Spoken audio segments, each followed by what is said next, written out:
네, 서울과 부산을 이끌어 나갈 새로운 시장을 뽑는 4.7 재보궐선거 이제 6일 앞으로 다가왔습니다. 서울, 부산 시민들의 민심은 어디로 향할까요? 대선을 1년 앞둔 시점에서 열리기 때문에 중요한 정치적인 의미를 담고 있습니다. 네, 그렇습니다. 여야 지도부 모두 이 때문에 이번 선거 승리를 위해서 총력을 다하는 모습입니다. 민주당 김태년 상임 선거대책위원장은 오늘 아침에도 성명을 내고 국민의 분노와 실망이 크다는 것을 잘 알고 있다면서 그 원인이 무엇이든 민주당이 부족했다고 몸을 낮췄습니다. 이어 부동산 투기 근절과 부동산 적폐 청산을 국정의 최우선순위로 놓고 당도 내로남불 자세를 혁파해 윤리, 행동 강령 기준을 높이겠다고 말했습니다. 무주택 실수요자의 내 집 마련 기회를 대폭 확대하고 이사 공급 대책 관련 입법을 조속히 처리해 서민 주거를 안정시키겠다고도 약속했습니다. 그러면서 집값 폭등과 투기에 대한 분노 때문에 집값을 올리려는 토건 투기 세력을 부활시켜서는 안 된다며 거짓말로 국민을 속이는 후보에게 서울과 부산을 맡겨 이명박 박근혜 시절로 돌아갈 수는 없다고 강조했습니다. 국민의힘도 오늘 아침 회의에서 지지를 호소했죠. 네, 그렇습니다. 오늘 아침 국민의힘 정진석 중앙선대위 상임부위원장은 당 선대위 회의에서 더불어민주당이 서울에서 200만 총동원령을 내렸다는데 분노한 민심의 바람은 이길 수 없을 거라며 국민의힘의 승리를 자신했습니다. 민주당이 돈과 조직을 총동원해서 심판론을 잠재우려는 생각인 것 같은데 천만에 만만의 콩떡 같은 얘기라고 일축한 겁니다. 네, 그러면서 지금 이미 분노한 민심의 바람이 불고 있다면서 그런 생각으로 이 바람을 잠재울 수 없다고도 강조했습니다. 또 선거의 본질은 심판이고 심판하지 않으면 아무것도 바뀌지 않는다면서 4.7 시민 모두가 투표장으로 가서 국민의힘이 얼마나 무서운지 증명해 주길 바란다고 당부했습니다. 네, 이처럼 여야 모두 선거에 전력 투구하는 모습입니다. 오늘은 10년 만에 그래서 저희가 다시 서울시장에 도전하는 국민의힘 오세훈 서울시장 후보 이곳에 모시고 서울시정에 대한 구상 자세한 이야기 나눠보도록 하겠습니다. 오세훈 후보님 안녕하세요. 네, 안녕하세요. 반갑습니다. 네, 그 연일 바쁜 일정 소화하시느라 무척 힘드실 것 같아요. 오늘도 현장에서 시민 만나다 오신 거죠? 네, 그렇습니다. 네, 방금 전에는 노인복지관 방문해서 네. 어르신들 요즘에 과학이 좋아졌잖아요. 그래서 그 화상 회의로 서울 각지에 계신 어르신들 뵙고서 말씀드렸는데요. 사회복지관에서 그 행복한 시간을 가지시던 게 지금 1년 이상 중단되고 있지 않습니까? 네, 그렇죠. 너무 큰 불편을 호소하고 계시고요. 이런 기회에 복지관의 기능도 좀 높이고 숫자도 좀 늘리고 그리고 최첨단 과학 기자재도 필요하다는 말씀 들었고요. 특히나 이 복지관 종사자분들 처우 개선 문제에 대해서 말씀 듣고 정말 필요하다는 생각을 하면서 왔습니다. 네, 서울시 곳곳 누비시면서 현장 유세하고 계신데요. 뭐 기억나는 에피소드나 뭐 기억나는 주민분들 말씀 있을까요? 가는 데마다 쪽지를 전해주시는 분들이 참 많이 늘어나셨어요. 네. 굉장히 그 한이 맺히고 분노하신 분들이 많으신데 이건 어저께 직접 저녁 때 가져오셨나 봐요. 예, 어저께 저녁 때 동작구에서 권춘도 어르신님 국민의 한 사람으로서 드립니다 하고 저한테 글을 주셨는데 정말 그 피 맺힌 말씀이세요. 대출이나 빚이 없이 집을 사는 사람 얼마나 되겠는가. 집을 팔면 은행 대출 우선 갚고 양도세 내고 나면 옮겨갈 집이 없어서 전세나 월세로 주저앉는다. 양도세 반 이상 내려서 집 문제 해결해 달라.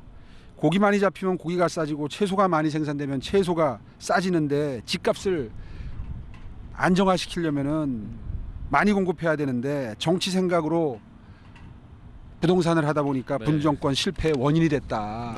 네. 인건비 올리니까 물건값이 하늘 찌르듯 올라가고 장사가 안 되니까 일자리가 없지 않느냐. 네.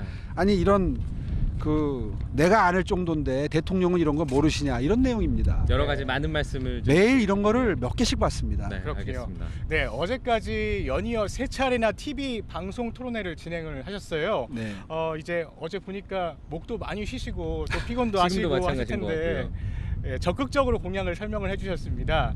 혹시 토론회에 대해서 스스로에 대해서 좀 평가를 하신다면 어떤 좀 평가를 하실 수 있을까요?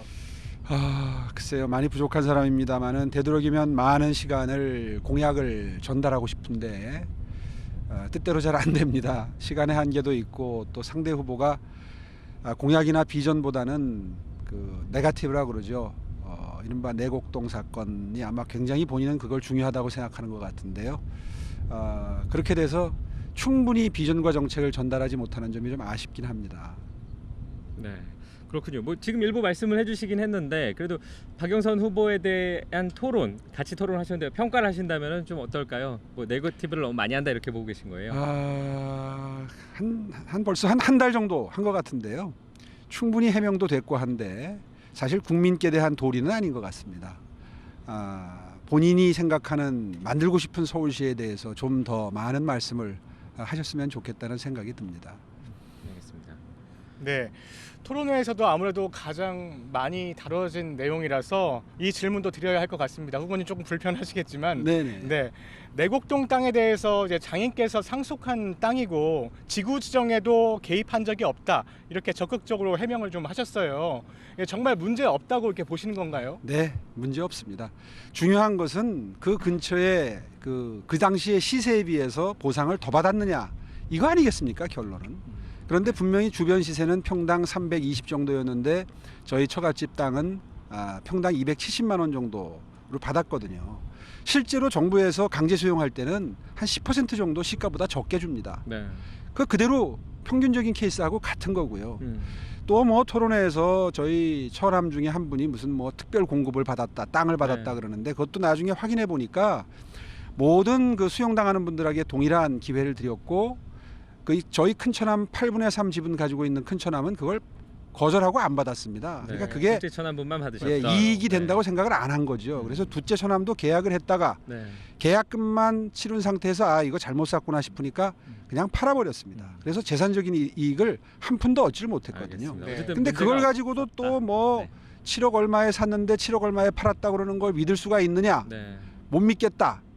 다운 계약서를 쓴 거가 추측이 된다. 또 이런 식으로 공격을 합니다. 네. 계약금만 받고 팔았던 게 분명하고요. 나중에 서류로 다 입증이 되니까요. 민주당은 더 이상 이런 때 이 소모적인 에너지를 투입하지 않았으면 좋겠습니다. 그렇다면 알겠습니다. 민주당이 계속 이 의혹을 제기하는 이유, 후보님은 어떤 이유 때문이라고 생각하시나요? 글쎄요. 제가 퇴임 이후에 박원순 시장님 밑에서 일을 했던 부시장이나 비서실장들이 지금 국회에 한 대여섯 명 이상 들어가 계십니다. 네.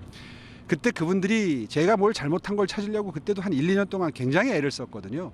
근데 그때 결국 이런 거를 문제 삼지도 않았습니다. 그러다가 지금 선거 때가 되니까 10년 전에 들고 나왔던 걸 또 들고 나온 거거든요.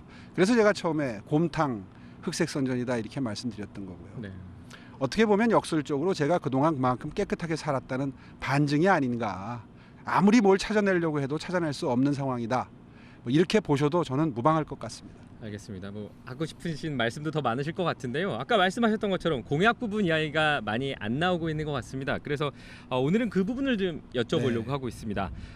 내세우신 공약들이 상당히 많이 있는 걸로 알고 있는데요. 그 중에서 가장 강조하고 싶은 공약, 본인이 내세우고 싶은 공약이 있다면 어떤 것들이 좀 있을까요? 무엇보다도 부동산에 대해서 관심들이 많으신데요. 저는 취임하면 바로 시동 걸 수 있는 단지들이 많습니다. 뭐 그 목동이나 상계동의 안전 진단을 일부러 불허 처분을 해가지고 진척이 안 되게 만들어 놓은 것부터 시작해서 압구정동 여의도 쪽에 지구 단위 계획 일부러 눌러 놓은 거 여기 한 40년씩 된 아파트들이 있거든요. 50년 가까이 된 아파트들도 있습니다. 또 뭐 그 상계동뿐만 아니라 그 자양동도 있고요. 뭐 강남북에 고루 분포돼 있습니다. 이게 한 8만 가구 정도 됩니다. 이거 정말 들어가자마자 바로 챙기겠고요. 무엇보다도 1인 가구에 주거하는 분들 불편, 그러니까 범죄 불안, 고통스러운 그 질병, 빈곤, 특히 외로움. 제가 이 영국의 외로움 부, 고독부가 만들어진 걸 보고 아이디어를 낸 거거든요.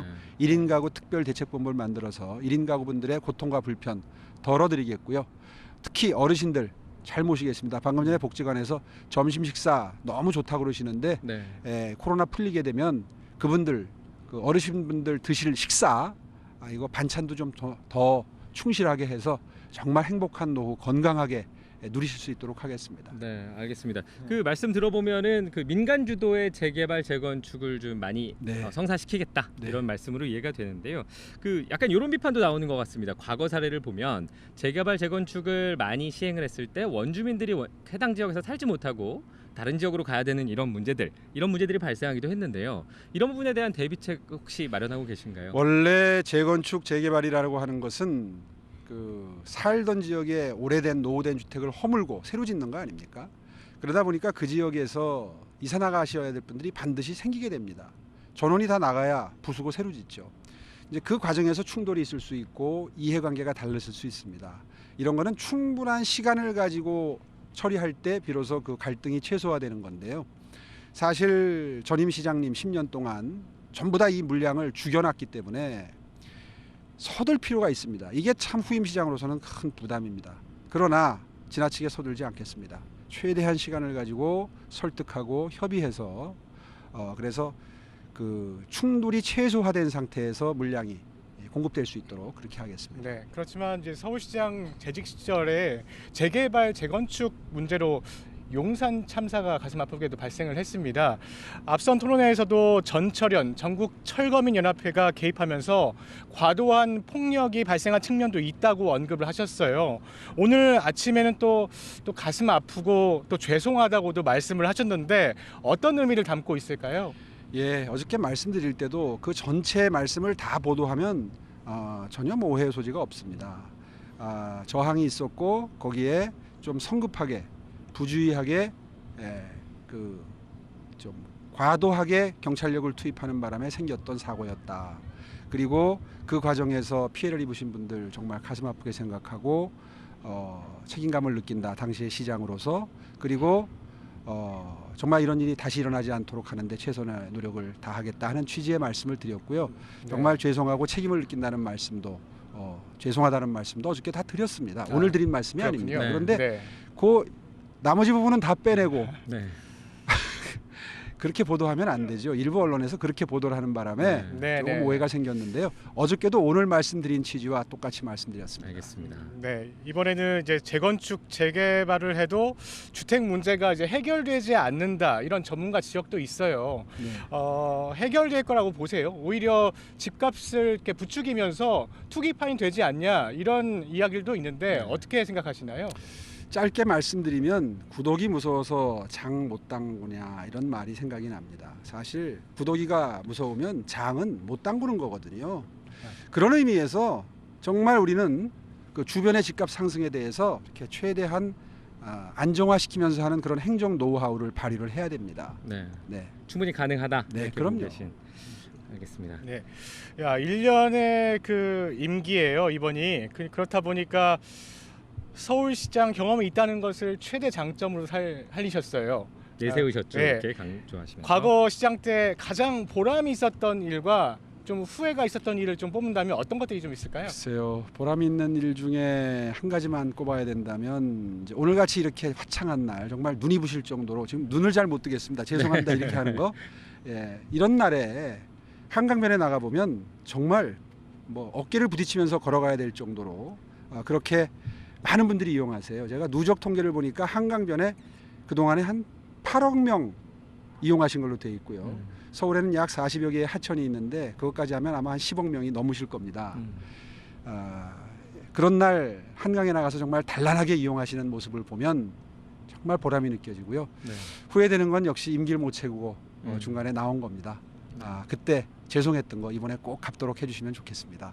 네, 네. 후보님 말씀대로 오늘 날씨가 워낙 화창하다 그렇죠. 보니까 눈이 부셔서 햇볕이 너무 강해서 눈이 맞습니다. 부십니다. 네, 네. 알겠습니다. 그 저희도 궁금한 거 하나 좀 여쭤보고 싶은데요. 최근에 나온 여론조사들 보면 오 후보님께서 박영선 후보님을 크게 앞서고 있다 이런 조사들이 참 많이 나오고 네. 있습니다. 대다수 그렇게 나오고 있는데요. 현재 판세 여론조사와 비슷하다고 보십니까? 저는 뭐 조금 앞선다는 그 여론조사 믿지 않습니다. 사실 여론 지지율 다르고 그리고 투표장에 임하셔서 지지해 주시는 게 완전히 다른 문제거든요. 방금 전에도 보도를 하셨습니다마는 민주당은 지금 200만 총 동원령을 내렸고요. 그 정도 되면 승부를 알 수가 없습니다.